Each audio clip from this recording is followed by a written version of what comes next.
Nalinis na natin yung isda. Nilagyan na natin ng paminta, sili, at mayroong asin na yan. So, this time, lalagyan natin ng suka.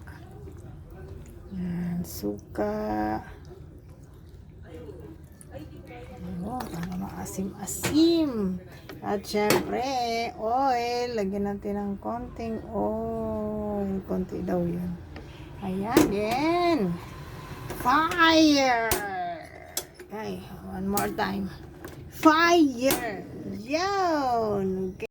Hello guys! Good morning! Ulam for the day is maliliit na isda. Parang bisugo. Yan. Ang gagawin kong luto dito ay kinamatisan. I mean, paksiw sa kamatis. Yan, ugasan muna natin. Linaw pa yung mata. Nalinis na natin yung isda. Nilagyan na natin ng paminta, sili, at mayroong asin na yan. So, this time, lalagyan natin ng suka. Yan, suka. Oh, para maasim-asim. At syempre, oil. Lagyan natin ng konting oil. Konti daw yun. Ayan, then. Fire! Okay, one more time. Fire! Yun! Okay. Ayan guys, kumukulo na.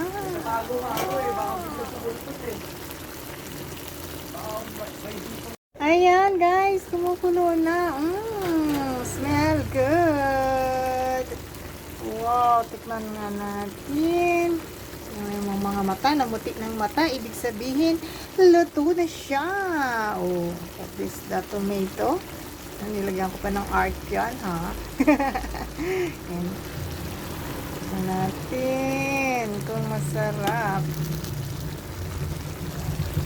Oh, mainit. Perfect. Sakto lang yung alat, yung asim, at saka yung ano ng paminta. One more time. Sarap! Ayan na guys, luto na.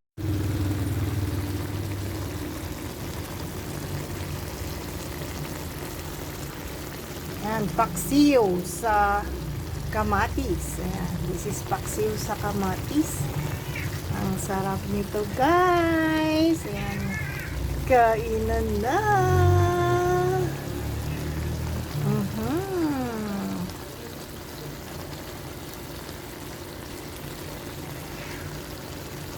Pati pusa ko, naamoy na niya. Thanks for watching guys. See you in my next video. Bye and God bless. Have a happy lunch. Thanks for watching guys. See you on my next video. Bye and God bless.